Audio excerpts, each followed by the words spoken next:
Grab my phone. I'm holding on. Told you I'll make it back. No matter what the story reads. They find me on the scene, stabbed 20-something times. They find me there. You didn't find no gun. I'll tell you straight, I thought I was dead. I looked him dead in his face like this and I said, yo, well done, man. And he was like, what do you mean? I was like, bro, well done, bro. Like, you got that Marnz Malone. Like, I hope you're proud of yourself, but I also want to add the fact that I hope you know I'm dead. So I hope you're ready for what comes with this. I got stabbed Monday at 5 o'clock. 3 people got shot Tuesday at 5 o'clock. 15 years. Then they just grabbed me and took me. So I left the courtroom thinking I got 15 years. Did they really just say guilty? So I've looked and I've seen my mum. My mum burst into tears. And my mum's a gangster, you know. I nearly just died. What's going on? Welcome to the B Talk Show, live and direct. And I'm here with the one and only Double M, aka Marnz Malone, fresh home. How you feeling, bro? Alhamdulillah, man. Let's start there. Alhamdulillah. That's how I feel like, bro. I just feel so grateful to be home, bro. I was just a slave for 7 to 10 years, but you know. I can't even imagine what that feels like. You know what, yeah? Like, I wouldn't know where to start with all of that. Like, obviously, the story of why I went to jail in the first place is mad. Do you know what I'm saying? So, like, before we get to that story, I want us to start from the beginning. Yeah. Take me back to Spanish Town, because I went to Spanish Town one time. One of my boys, I told you, he used to work for me, my videographer. His family were Chronics. So he brought me to the house that Chronics grew up in, and he brought me outside, and he was like, yo, even if you're from here, you don't go out past a certain time. You know what I'm saying? Like, I seen one sign that said De La Vega City, said like, walk, drive, ride with care. You know what I'm saying? So I'm just, when I read that, it's not a joke. I was just like, you know, it's not a joke. I'm gonna stay inside. You know what I'm saying? When it's dark out, you know what I mean? What was it like growing up? Like, talk to me a little bit about your upbringings, like back home in Jamaica. Yeah, so you know when you're from somewhere, so like when people like look at like, say even like, obviously I grew up in Spanish Town. I also grew up in Birmingham in the UK, and they're both places that, like where I'm from in Birmingham in particular, it's an area called Newtown, yeah? Like Aston, Newtown, Neutral, that kind of area. What I feel like is it's got like a stigma about it. But like when you're from there, you don't even see a lot of that stuff because it's your place, if that makes sense. Innit? But what I'll say about Jamaica is, like I left Jamaica when I was 6 to come to England.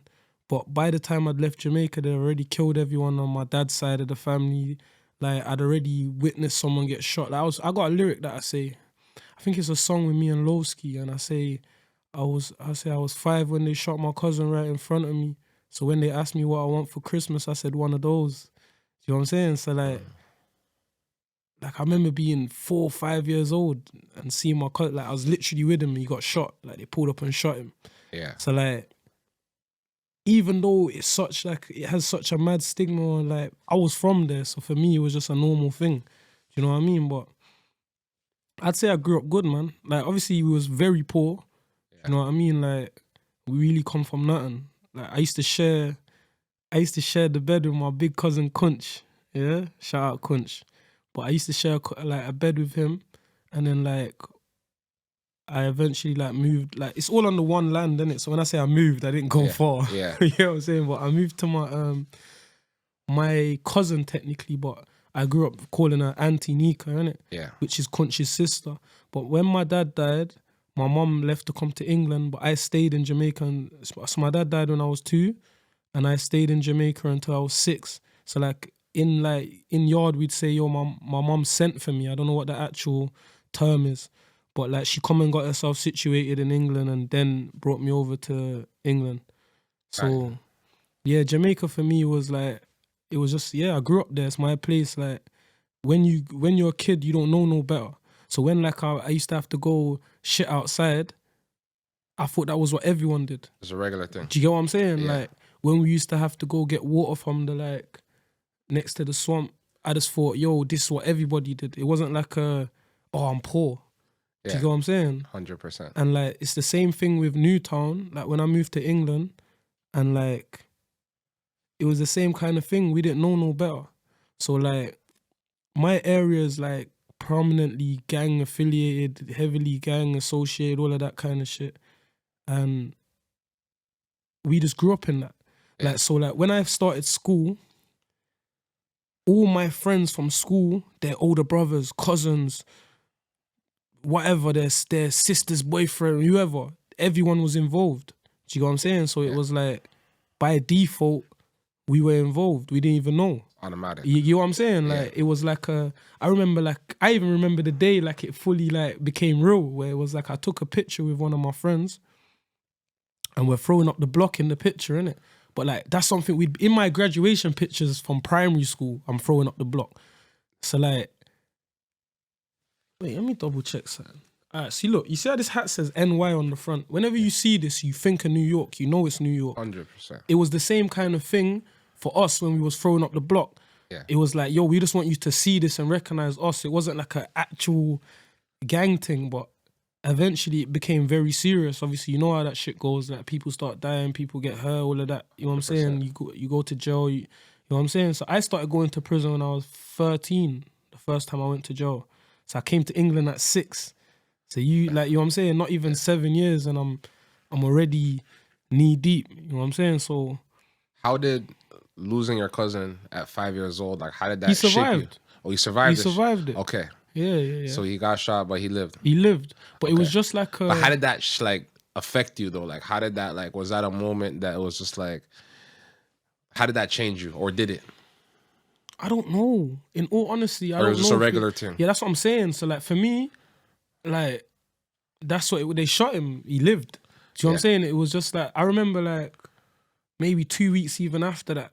You seen Boys in the Hood. You see when them little kids are poking, like, bro, that's real life. I remember growing up, bro, and there's dead niggas on the side of the road, and we're like, I'm always scared to walk past him, and my friends would say, yo, don't be scared, man. Like, he can't move, he's dead. So like, you see when like I feel like a lot of the things I went through as a kid shaped my mind to normalize a lot of things now. Yeah. See what I'm saying? So like, I just got out of prison. One of my closest brethren died the week I got out of prison. And it was just like... Did you get to link him when you got out? I didn't even get to link him. You know what's so mad? He phoned me the night he died, bro. He phoned me. You know, I saw you posted that on your Snapchat. He phoned me, bro, and I missed the call because I was sleeping. And I woke up. The Dubai time zone is fucked up. Do you know what I'm saying? Yeah. And I missed the call and I woke up. And I try to ring him back. I'm not getting no answer. And then everyone's posting him. It's like how I found out about my boy Naz. Look, let me show them. Here's my phone. It's my brother. Where do I put it? In this camera. Look, this is my brother. My nigga that died, my nigga Naz. Wait, you see him? Yeah, I can see him. Literally, same kind of thing how I found out he died. I didn't get to like get a phone call yet or nothing. I turned on my phone and he's all over social media. Yeah. And I'm saying, bro, what's happening here? But my nigga that died on Christmas Day. Do you know what I'm saying? So it was like really, bro? Like, and I missed the call. You know how that shit goes. You start blaming yourself. Oh, if I answered the call, do you know what I'm saying? So like, I say this to say that, that didn't hit me as hard as it would have once upon a time. Do you know what I'm saying? Like, even though I miss him and I love him, it's just like shit, man, you let them get you. Do you know what I'm saying? Like, it wasn't like oh my God, they've killed my nigga. Yeah. It's like you're numb to it. You know what I'm saying? Yeah, no, 100%. Yeah, man. I've lost a few people as well, and it's like the first one, it hurts because it's like, fuck, you think this only happens on TV. Exactly. You think it only happens in a movie, and then when it happens to you, it's like, bro. Fuck, this life shit is real. Like, same thing with Naz. I spoke to him the night before he died as well. They FaceTimed me, and I was awake, and I was chatting to them, and like, next time I spoke, I didn't get to speak to him again. You know what I'm saying? But the next time I saw anything, it was to say he's died. And he died trying to hit a lick. Do you know what I'm saying? So it's like, bro, this life's crazy, bro. That's what I will say. But definitely, it has made me numb to a lot of stuff. Like a lot of the street shit don't even affect me no more. Yeah. You know what I mean? Because that's how I look at it, as street shit. If you're in the streets, you know what comes with that. Yeah, it comes with the territory. Exactly. You know what you signed up for. Exactly. So let's fast forward to London. So you moved. when you were 6 years old, you I moved to England? Birmingham, yeah. I'm not from London, I'm from Birmingham. From Birmingham. Yeah, so like, I did live in London when I first came to England. I stayed in London maybe like 3 weeks or so, and then we moved down to Brum. I got a lot of family in London though. Got you. Yeah. So how did you said you went to jail for the first time at 13? At 13, I went to jail for 2 attempted murders. Okay. Yeah. But I beat them, I come home. How long were you went away for? Each time I went away up until I was 16, I never spent like longer than 6 months, let's say. I beat my case, come home. 6 months, beat my case, come home. 3 months, beat my case, come home. I have a lot of convictions, but they're for bullshits. Like assaults. A lot of my charges are rubbish. Like literal, like not saying that wasn't, you know what I'm saying? And I hope she forgives me if she's watching this, but like when I say like we was in the streets doing real shit. Yeah. But I'm getting nicked for some nonsense. Yeah. Do you know what I'm saying? So like literally from 13 to 16, I never had a clean run. Do you know what I'm saying? So let's say the longest, in fact, factually, since I was 13, I've not had longer than 6 months free.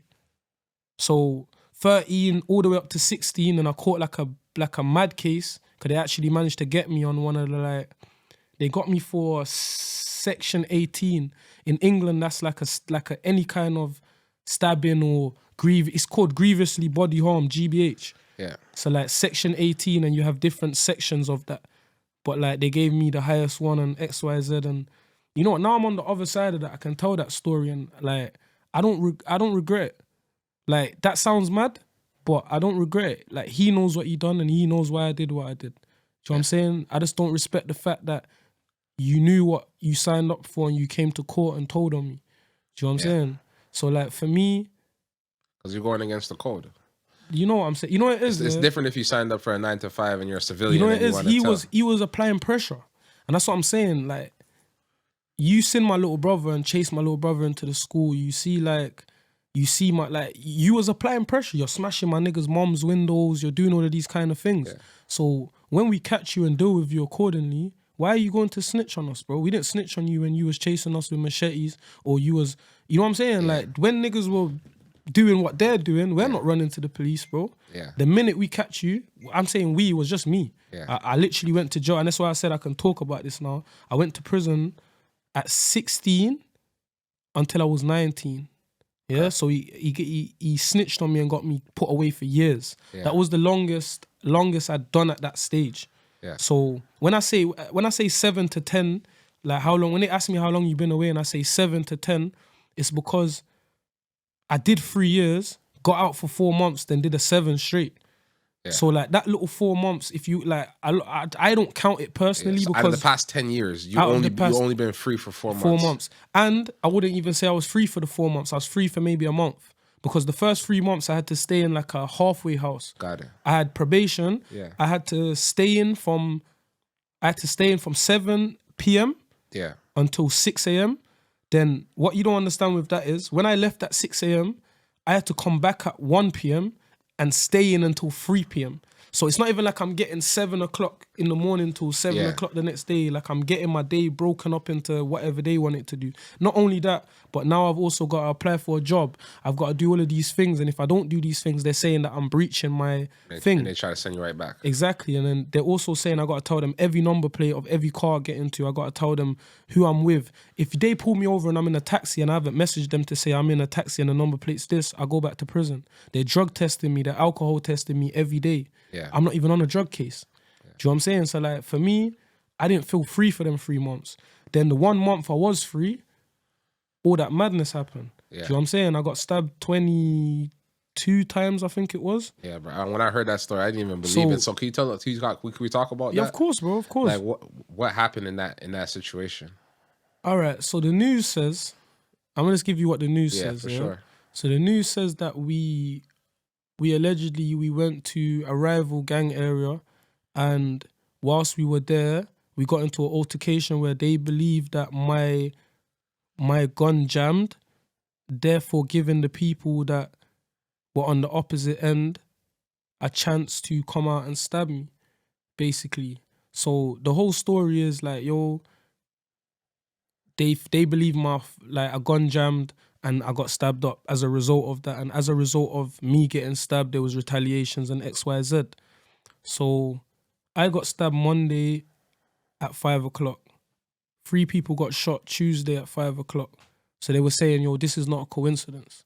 Do you know what I'm saying? And three of my guys that have got life behind that, they all got 30 years. We all went trial. So like, they grabbed us on a conspiracy. So I have a song called Operation Mola. A lot of people think it's just a song. That's the name of the actual operation they used to take down my whole block. So, like, to answer the question plain and simply, bro, I got stabbed. I got stabbed really badly. And I was in hospital. Straight from the hospital to prison. So, like... So you must have had the police there in the room waiting with you. When I woke up on the Wednesday, yeah? Yeah. Because what they were trying to say was that I told my friends who to do whatever and XYZ. But my argument was, how could I have done that if I was in an induced coma? Yeah, you're unconscious. Exactly. How is that possible? Exactly. So in the end, they had to drop it, but they kept this one charge, which is possession of firearm with intent to endanger life. I want you to remember, in this story, they find me on the scene, stabbed 20-something times. They find me there. You didn't find no gun. You don't find no evidence of no shooting. There's no witnesses. There's no ballistics. There's no holes in the wall. There's no nothing. They made up their whole case, and because I am who I am, where I'm from, the jury bought it. Because imagine, for 9 weeks, I'm not on a murder trial, but my co-defendant, because we was on an indictment, me and him share the same burner charge, but he also has the murder charge.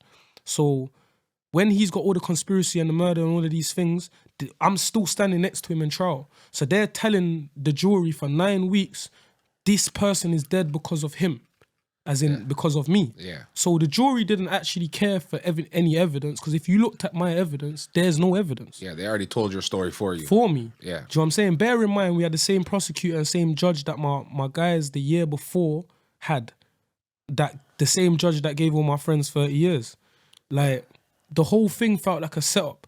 But what I will say is maktub, and that word means it was written in Arabic, because I feel like my story has to be written, like, for me already, because to go from jail, if like I literally questioned God and astaghfirullah, and everyone's gonna say to me, yo, what do you mean? But I felt like, yo, I nearly just died. Why would you save me to then kill me again by putting me in this place? Yeah. Do you know what I'm saying? I just didn't at the time know that I didn't know what he had planned for me, which was, you're going to go to jail, you're going to start rapping in jail, and you're going to blow up from prison. I didn't know that at the time. Yeah. So I was questioning everything, and I'm thinking, bro, why would you do this to me? But it made sense in the end. So that, in that moment where you got stabbed, like, I've never been stabbed before. Like, did you think that was the end of your story? Or did you know that you were going to fight through and make it out? I thought I was dead. Tell you straight, I thought I was dead. Like, you see, because like there was 3 of them, right? So say I'm fighting the guy that's standing in front of me. The guy behind me is just doom, doom, doom, doom, doom. I got stabbed 14 times just in my back, right? Mainly like in my shoulder area kind of thing, yeah? And is that the one on your face as well? Nah, this is in prison. This was in prison. It's a whole different story. I didn't even get that. That's nothing to do with that. But when, like, in the midst of this, I can't tell the story as brawling as I want to tell the story. I don't want to get no one nicked, and I don't want, you know what I mean? Like, it's one of those kind of situations. But what I will say is, when they finished, I was still standing. Yeah, so I wasn't on the floor, or it wasn't like one of those scenarios. I didn't know I'd been stabbed so many times though. Yeah. But I knew I'd definitely been stabbed. Yeah. So I walked away and I sat on the stairs, right? So like where I got stabbed, it's in an underpass. It's like a subway. I don't know if you lot, you know what I'm saying? So we like got that in Toronto. So like where I'm sitting on the stairs that lead up to like the public. Because remember, technically you're underground. Yeah. So I sat on the stairs and like he's come over and he's like trying to tap my pockets. Like he's like, and I've slapped his hand. And then he's like, he's trolling me basically. He's like, yo, what are you saying? GMG, like obviously the block I'm from is called GMG. So he's like, yo, what, GMG? I'm like, yeah. But like I feel like that shocked them because they were thinking like, yo, yeah, you know what I'm saying? But you see what got them was when I said this. So like I looked him dead in his face like this and I said, yo, well done, man. And he was like, what do you mean? And I was like, bro, well done, bro. Like you got down Marnz Malone. Like I hope you're proud of yourself. But I also want to add the fact that I hope you know I'm dead. So I hope you're ready for what comes with this. Do you know what I'm saying?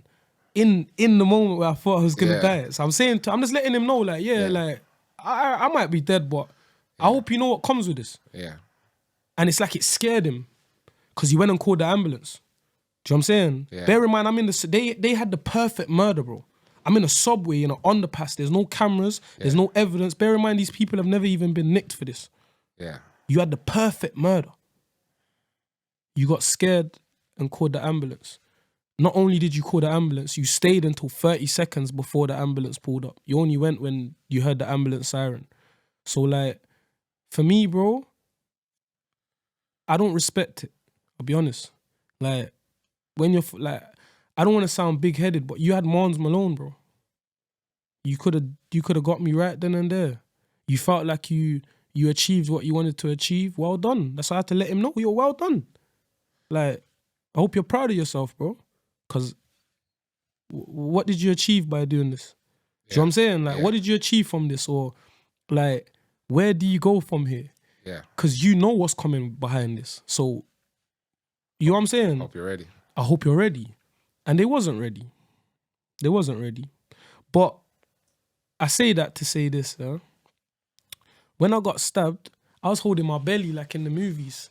I never got stabbed nowhere in my front, nowhere. Yeah. But I thought that's what you do. Yeah.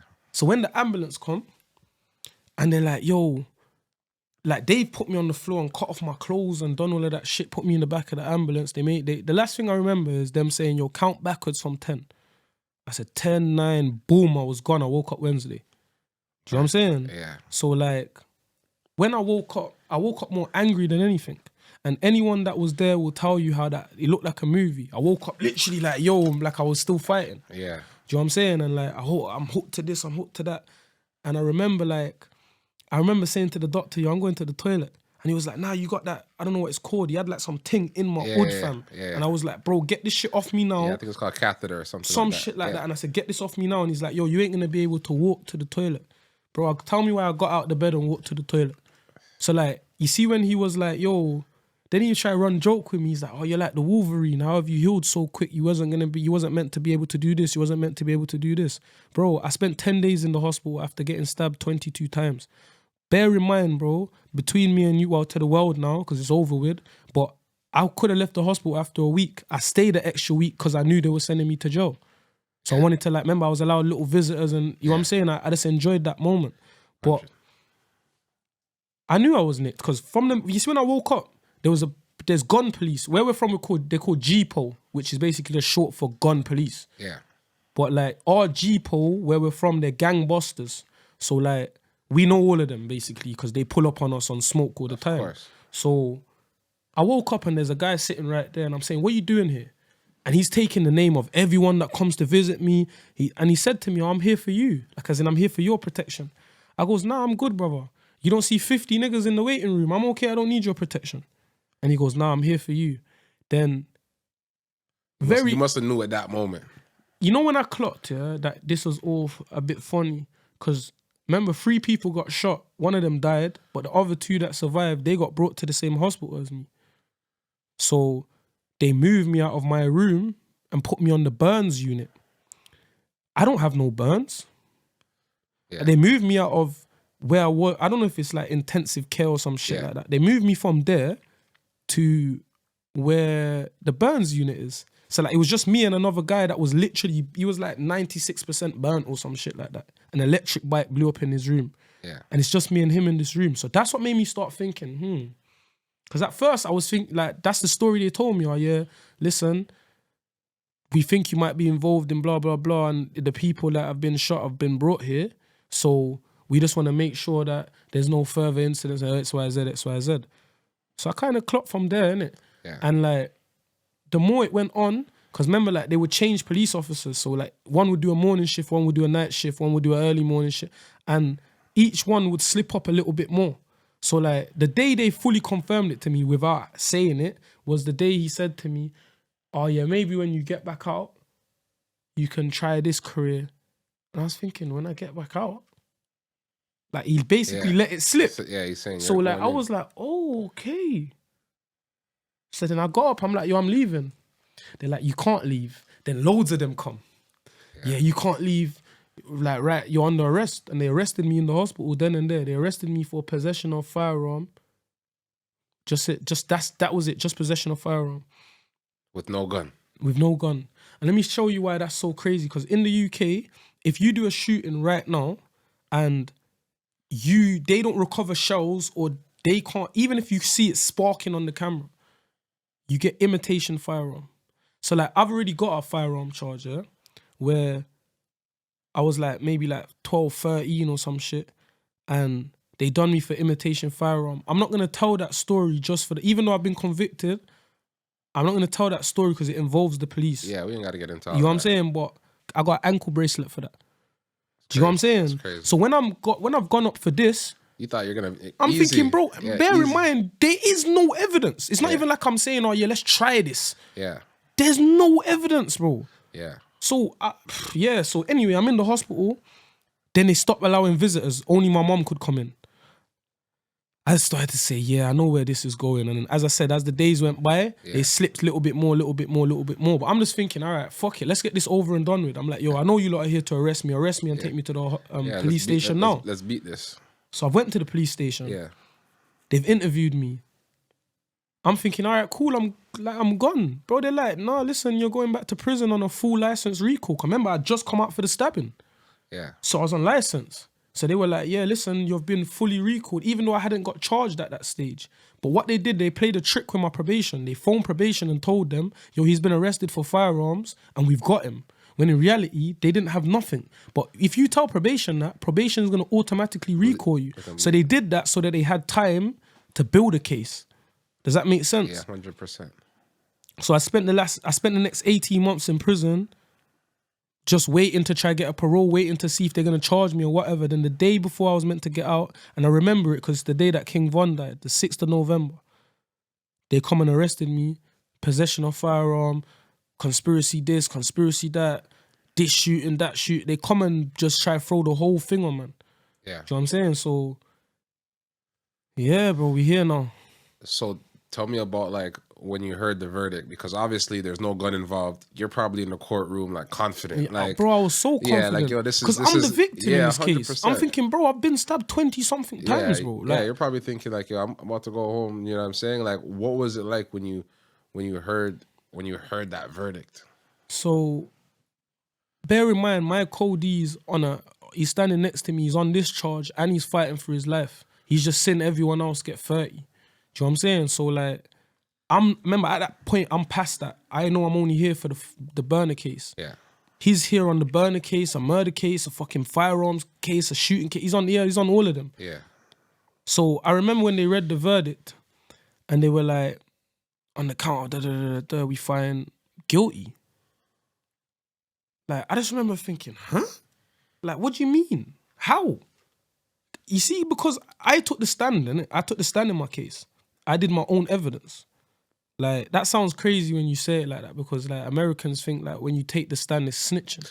Not even snitching, but like it could incriminate you, and that's why Tory Lanez didn't take the stand. Yeah. You know what I'm saying? And that's one of my homies as well. Free him. Free Tory Lanez. I smoked the stand. Yeah. Do you understand what I'm saying? The prosecutor kept asking for time. He wasn't. They thought I was going to be stupid. Yeah, they weren't ready for They weren't ready for that. Yeah. So when I'm standing up there and I'm saying, he's saying, I'm suggesting you had a firearm. And I've turned to the jury, I'm like, did you just hear what this guy said?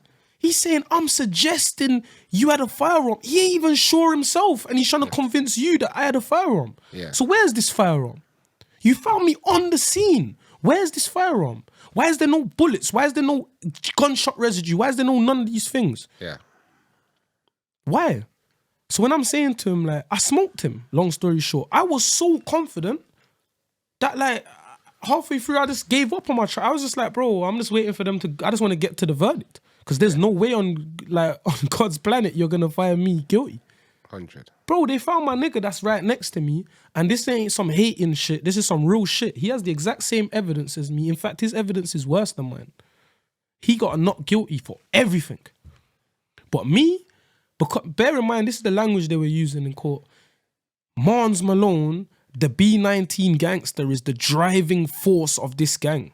He's funding everything. He's doing everything. He's the head of the snake. You're the kingpin. brother, I've just been in jail 3 years. I've been out of jail 4 months, bro. So in 4 months, you're telling me I've like Rose what to they the were top of the saying, ranks. didn't even make sense. Yeah. So like, they were just trying to, bro. In the end, it worked because the evidence they used on bro, because even that, I should have been severed. I shouldn't be on a trial where you're using murder evidence. Yeah. Because you've already convicted my niggas on the basis of they've done a retaliation for me. Yeah. So you've already painted that narrative. So how are you now going to have me in the courtroom with another man that's fighting a murder, even though I have nothing to do with no man? If it was just me by myself, they would have had to focus on just the evidence, which there wasn't any. Yeah. Does that make sense? But because they were able to use all the evidence and say, yo, look, this is part of one story, instead of it being, yo, this happened here, and this is an isolated incident. You know what I'm saying? Yeah, no, 100%. You gotta get that, or are you good? Yeah, let me get this. Yeah, no problem. Yo, I'm in the interview right now. Where are you? Yeah, no, bro. I must be at the wrong place. Then we had some podcast Yeah. on air. Yeah. Yeah, we're here. Tell them we're in the studio. We're in the studio. Room 403. Sure? Look, yeah. We're in room 403, but we're in the studio right now. You can wait in the waiting room. 4th floor. 403. 403. Yeah, 4th floor. 4th floor. Yeah, 4th floor. All right, brother? All right, love, bro. So, So look, even to stop you right there. yeah.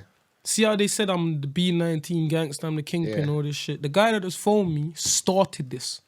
As in, this is Did you hear me say, yo? Yeah. Like, this is generations Yeah. of beef. It's not he started this. Where I'm from, you got Johnson's and you have burgers. He started the Johnson's. Yeah? Okay. Since over the years, it's had loads of different names. From Johnson's crew to Slash to fucking Mob Squad to TSA, GSA, Raid. We had loads of names. As it currently stands, it's GM. Like, yo, GMG, G's up till I freeze up. I'm not involved in no kind of gang activity anymore. I represent IOU, which means it's on us. Because since I discovered what music can do, the reach it has, and where it can bring me in my life, Yeah. there's no point doing that. I wasted so much of my life doing that. You know what I'm saying? 100%. Mm-hmm. So let's get into the music. But before we even get into the music, I want to know when you heard that verdict. So yeah, What did you feel like? And then I want to jump into the music right after that. Look, so when I got the verdict, right, it didn't hit me. Because I was just more in disbelief of like, did they really just say guilty? So I've looked and I've seen my mom. My mom burst into tears. And my mom's a gangster, you know? Yeah. So when I'm saying, bro, like, shit, like, fuck, like, bro, it just hit me, like, bro, shit. They said guilty. Yeah. I thought I was going home today, bro. Yeah. Like, we've been waiting for the verdict for like it's been days. I'm thinking I have to be going home today. It's Friday. They ain't gonna want to wait till Monday. Yeah. Bro, then they've read my verdict. I'm like, fuck it, man. They got me, innit? Like, bro, they managed to convince the jury that I'm guilty, bro, even though there's no evidence. Fuck it. Bro, it is what it is. Then they've said not guilty to my nigga. Then they've said not guilty on every count that they had for bro. Then they've took us downstairs. So like, as we're going downstairs, like I've seen him, but we're cuffed. So like I remember saying to the officer, like, yo, chill, like, let me hug my nigga, man. Let me tell my, like, you know what I'm saying? He's going home. Yeah. So like, I just remember I stopped on the stairs and I hugged my nigga and I was like, bro, you done it. Like, bro, you're going home, fam. Like, I'm happy for you. I hope you don't feel like man's, do you know what I'm saying, bro? Like, trust me, bro, I'm happy for you, bro. Go home. And I went back to prison. So, went back to prison. They set a date for me to get sentenced and all that shit. Then they kept postponing that. So, like, the trial ended in, like, July. We started trial May, ended in July. January, February, March, April, May, June, July. It ended in July. Then I didn't get sentenced till October. And then how long did they sentence you? They gave me... So, this is the next part. When I was in the courtroom, they goes, 15 years. Then they just grabbed me and took me. So I left the courtroom thinking I got 15 years. When I got downstairs, the lawyer explained it to me, which, by the way, my lawyer was so shit, I would never shout that guy out. But shout out my new lawyer, Ben Darabi, yeah? Shout out Ben. But He was so shit, bro. Anyway, he's linked me downstairs and said to me, was this yo, like a legal aid lawyer or this was like a paid yes, lawyer? It was legal aid. Okay. I got a paid lawyer now. Gotcha. So I'm saying, but at the time, Yeah. I wasn't even meant to get that guy. That's why I say to you, Maktub, everything that happened exactly how it was meant to happen, bro. Yeah. It wasn't like because the original barrister I had, QC, whatever, KC, whatever they're called now, his murder trial ran over. So he had to like carry on with what he was doing. And they just appointed me this guy the week before my trial. So he's just learnt my case in a week and come and... He wasn't confident enough for what we needed. 100%. My co-defendant's lawyer is the lawyer that changed joint enterprise. She's the reason that niggas ain't getting caught on murders just because their brethren killed someone no more. Okay. Do you know what I'm saying? So like he had a... Even though it was legal aid, he had a... Do you know what I'm saying? He had a big dog. 100%. So anyway, he goes to me, listen, you got 11. Out of the 11, you got to serve 2/3 of this 11. Bear in mind, I've already been in jail 18 months. They didn't count none of that shit. That wasn't dead They time. didn't count it. Because in Toronto, that's dead time. You know what I'm saying? And They didn't count none of my time, bro. So it was fresh time. So it was like from I got sentenced. It was fresh. It was fresh. So they only took off. They took off just under a year. See what I'm saying? Yeah. From by the time I went to trial, I'd been in jail since I went to jail 2019 May. We didn't go to trial till 2021 May. Yeah. So all that time I was sitting in jail, they didn't count none of it. Do you know what I'm saying? I get you. So like, anyway, let's fast forward now. I've got the sentence. They've explained it to me. I've got to do 2/3. And I went back to the wing, bro. That was me. I went back to the wing saying, all right, then I got, my first parole would have been 2028. It's crazy. So now you're inside. Like, talk to me about rapping. Like, first of all, where did this love for music come from? Who are some inspirations? I've always loved music, man. Like, where I'm from, you got a rapper called Stardom. Like, he was like our GOAT. You know what I mean? That's who we looked up to. That's it from my block, really. Like, Capo used to rap.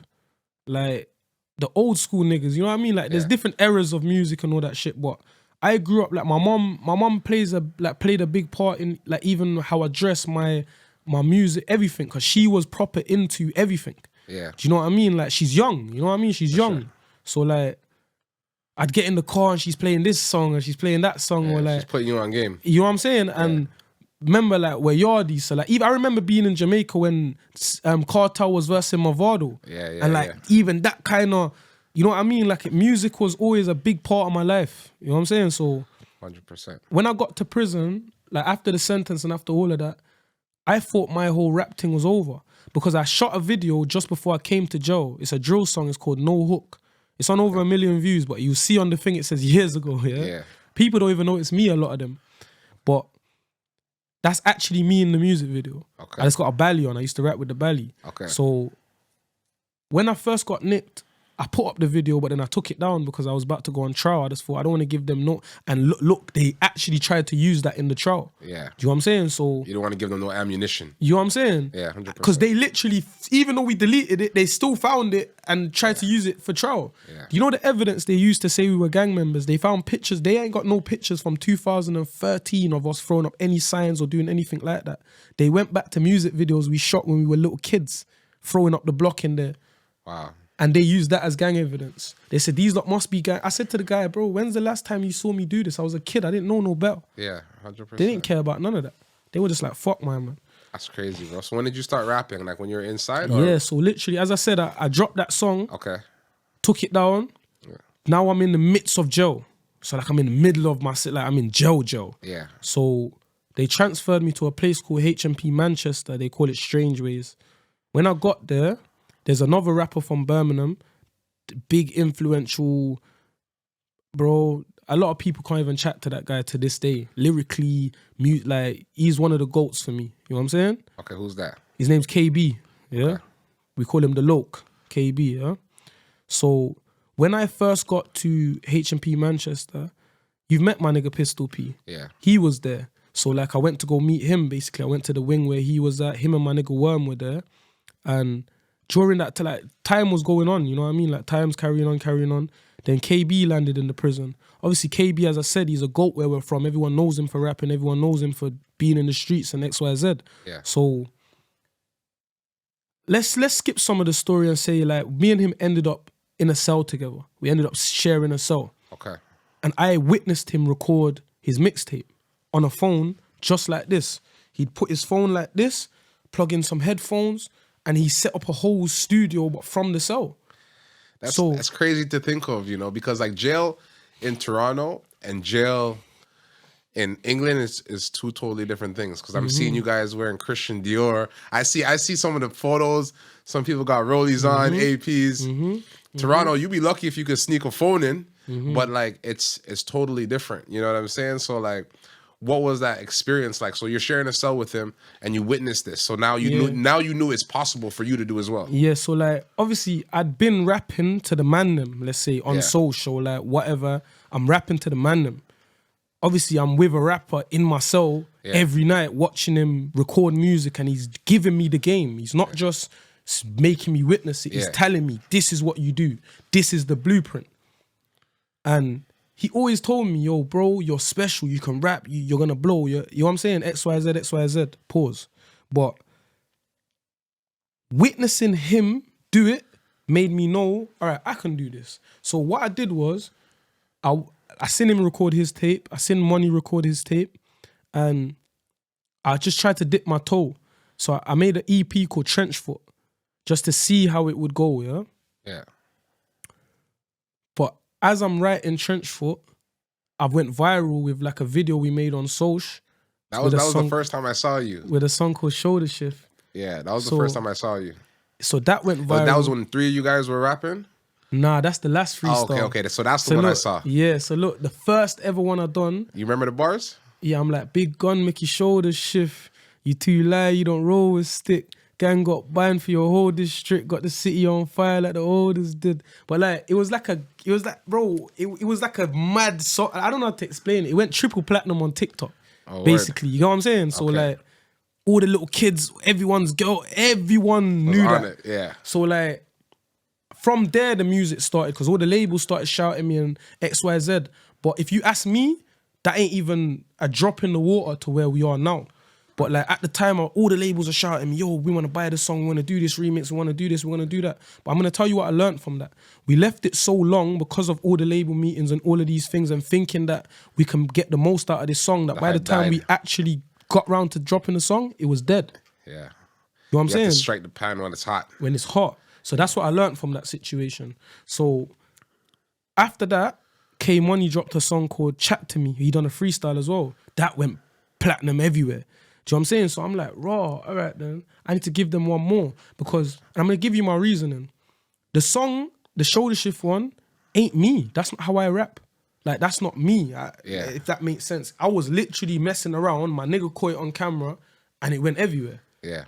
So I thought I need to show them something different so they know I'm not... The real Marnz. Because it's easy to be one of like... And I'm not dissing no one when I say this, but I'm going to give an example of like... You know who is? He will like come every summer and drop a mad banger. But I feel like there's a pressure to do that for him every summer. Do you know what I'm saying? Whereas I didn't want to feel like one of them artists that I have a pressure around me or I have like they're expecting a summer banger from me. Yeah. Do you know what I'm saying? So I showed them man rap and I dropped Operation Mola. So I told the story of Operation Mola in a freestyle and that went platinum. Okay. Do you know what I'm saying? As in, like, when I say platinum, by the way, I don't mean literally certified. I mean like in the streets, like it went platinum. For sure. So like, off the back of that, I dropped the project Trenchfoot. Money dropped Time Is Money 1. KB dropped Was I Lying?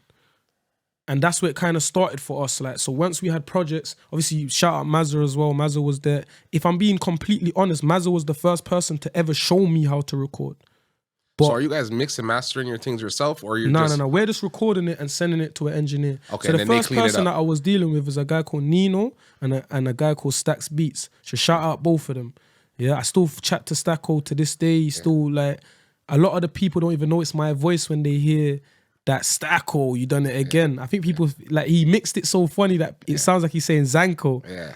Zanko, you done it again. But it's me that's saying it. Okay. It's my voice on the tag and they don't even know.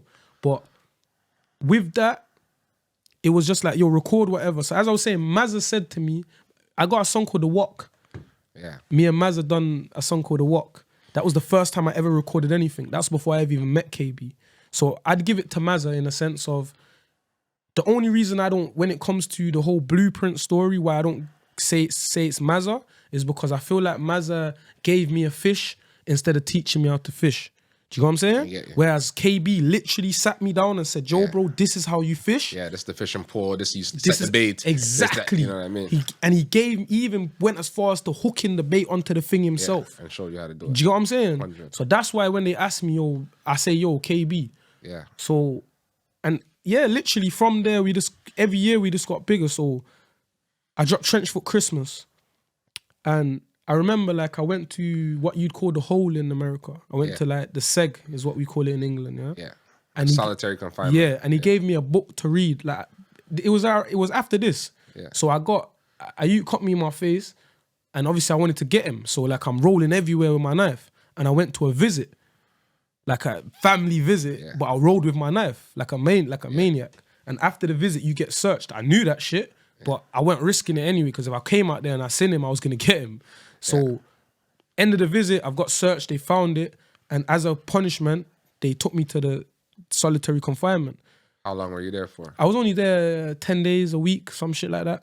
But how was that experience? Like being in the hole? Because I know that a lot of people say like it changes you. I've been in every single jail I went to, I've been to the block. We call it the block. Okay. Yeah, so when you hear me say the block, that's what I'm talking about. I'm not talking about the neighborhood block. So when I first like went there, he gave me this book to read. It's called The Alchemist. And I read it, and that's where I got the word maktub from. And the story in that book, I'm not going to ruin it for anyone that hasn't read the book. Just read that book, and I promise you now, that's what changed my whole mindset, how I thought about stuff, how I viewed myself as well. Because I viewed myself up until that point as, this isn't going right, this isn't going right, this isn't going right, or I was moving so fast that I forgot to stop and look around. Yeah. Do you get what I'm saying? 100%. Like, I missed so much. Because in the book, he's trying to get to somewhere. And when he gets there, it's not what he thought it was. Yeah. Do you know what I'm saying? It's pretty much like with this whole prison thing for me. Because when I was in jail, remember, I can't see what's going on outside, and everyone's telling me I'm the biggest, I'm this, and I'm that. And I've come home, and not to say it's not any of them things, but I'm just saying like what I expected compared to what it actually is two different things. Do you know what I'm saying? For sure. Because not everything that glitters is gold. People see me in Dubai and I'm here, I'm with this rapper, I'm here, and it looks glamorous. You know what I'm saying? Yeah. The actual reality is, do you know whether I ate today? Do you know whether I had somewhere to sleep that night? You don't know these things. So like, all I will say is not everything that glitters is gold, innit? So 100%. Like, once I learned how to like do the whole rapping shit myself, and that was it. I dropped Maktub. That tape's probably my biggest selling tape even today. Yeah. Do you know what I'm saying? And I got the song that I made for my boy that died on there, Ball For You, and that's my biggest song to date. Do you know what I'm saying? So like, my rap career for me started pretty much off the back of that tape.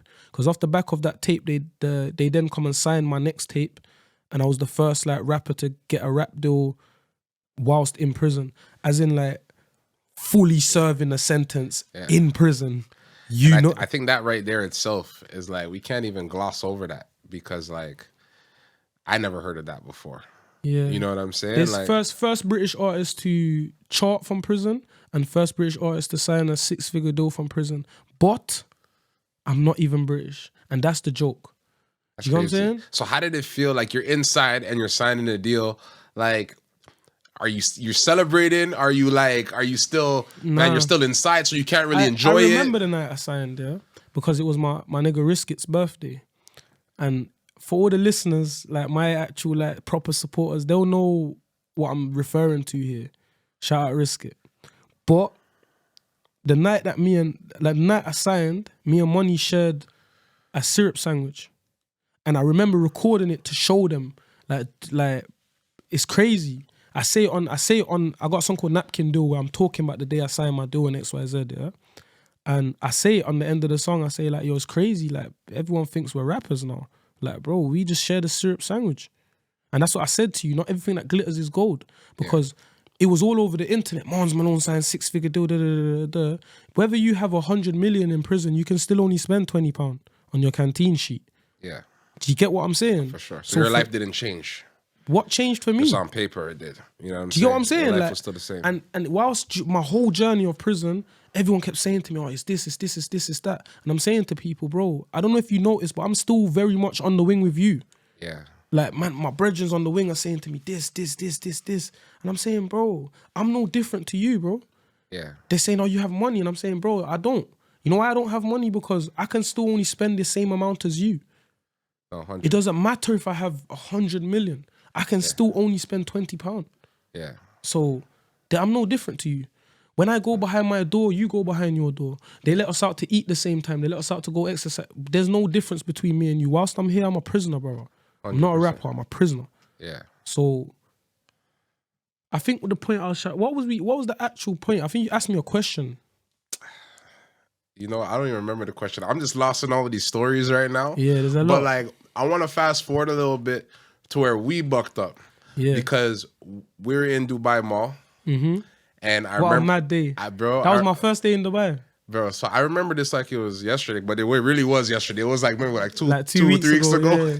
Literally. And I remember coming down the escalator, and I remember like somebody like screaming from the top of the escalator, screaming at Northside Benji. Yeah. And I'm just like, oh, please, I hope there's no problems in the mall. Like, you know what I'm saying? Like, I'm just like, because I didn't know what you were screaming. Yeah. You know what I mean? I didn't know if it was a beef thing. I didn't know if it was like, you know. I got a song with Northside, man. Yeah, of course. Come on. I know Stars in the Rain. Come on. We know the tracks. But we seen you in the mall, and bro, it was just a little bit unreal. So like, talk about like, all right, you're home now, okay? Yeah. But not only home, okay, you get deported. Yeah. They send you back to Jamaica. Yeah. You shot the video. I'm assuming that's where you shot, you know, the track that you just released. I'm even gonna pause you there, and because a lot of people think that like I didn't have a choice in this. I signed to go back to Jamaica. They weren't trying to deport me.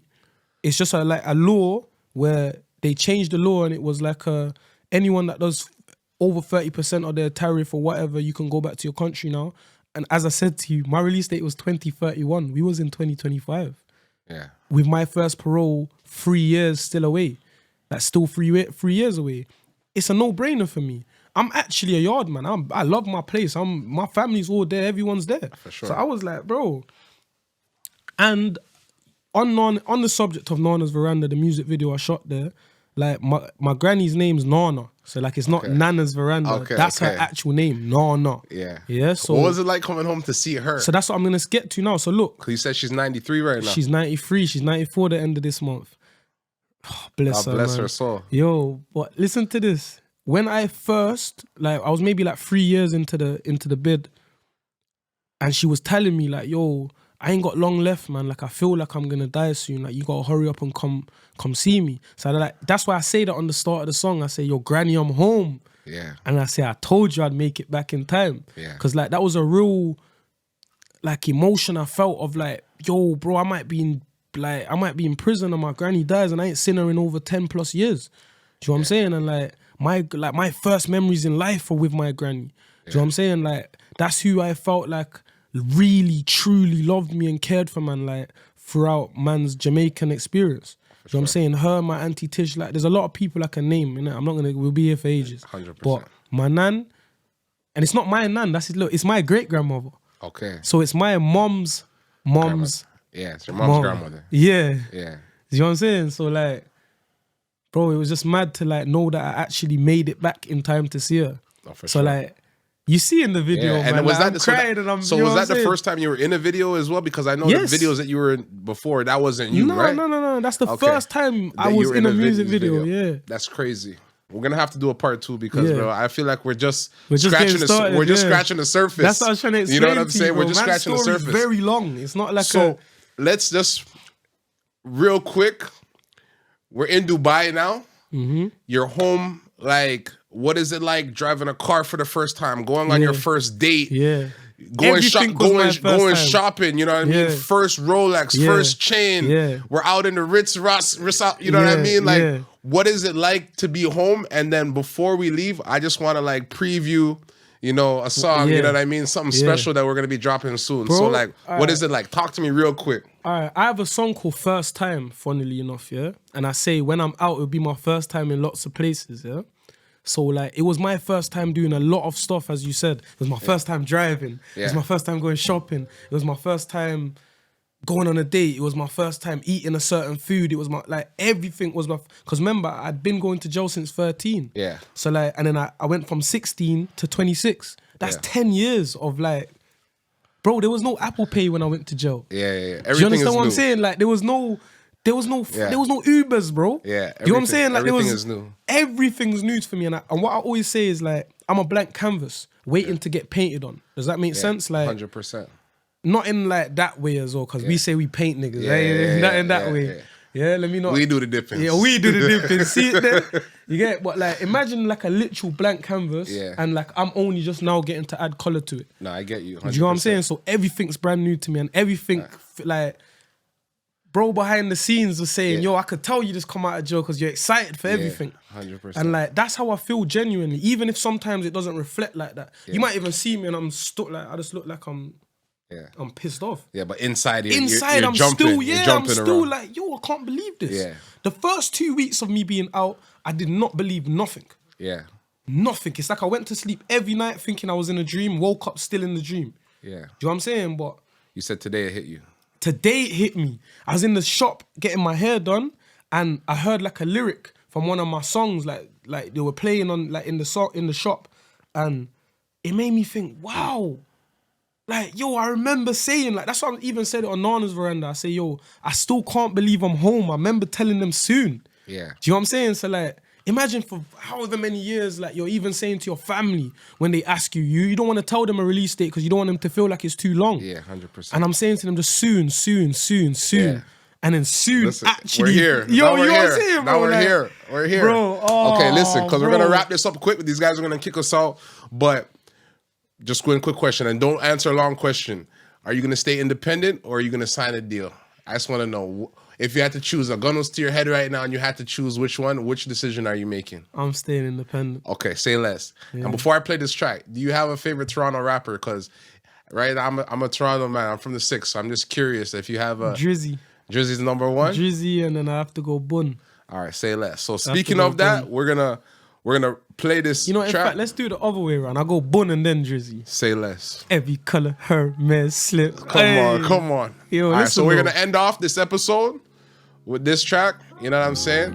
When your verse comes on, you know, let the camera know what time it is, because Marnz Malone is home now. Yo, I'm back. I'm back. I'm back. And we ain't going nowhere. Nowhere.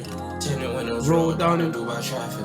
No, you will not catch me anywhere that I'm not patting. Think about it, there's not anywhere that I'm not patting. So if niggas stay with us, it's not a world they wouldn't have it all. Fuck it, I guess it's just us though. Anytime them niggas need advice, they would call us though. Anytime a nigga need a favor, they call dogs phone. Everybody hot and love that fire to that gun smoke. Boom. Supercars and all the Mars. Feds never thought they would see dogs standing next to Marnz. Still remember 23 and 1. I barely see the sun. Now it seems like every time my son calling, he see the stars. We the ones that do the dippings. Niggas never jumped up on the car like a witness. I spent years up in that cell, but they could never stop the real. So if you see one lab diamond on me, take me back to prison. Niggas play with me until somebody end up. Trust me when it's personal, nobody out here missing. How the fuck you tryna dip us? We the ones that do the dippings.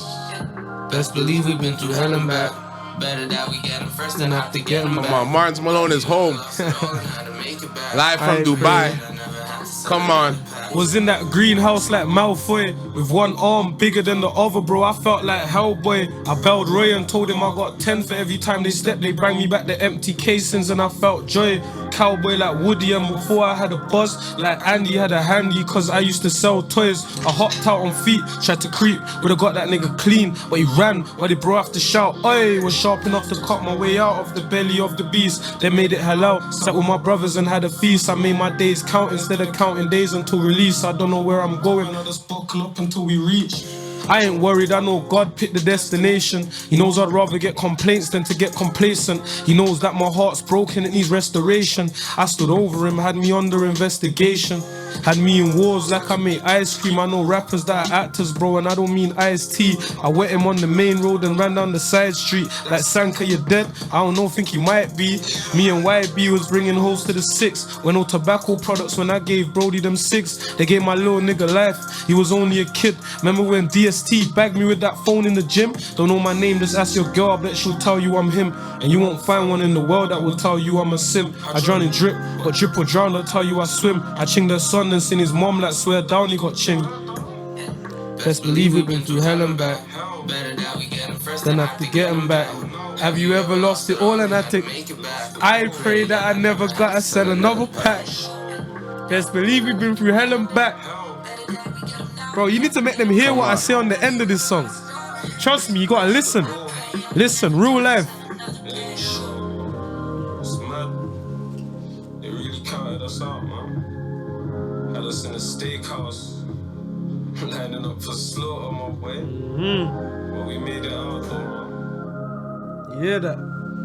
They had us in the steakhouse, bro, lining up for slaughter, bro. And we made it out, bro. And that's a wrap, folks.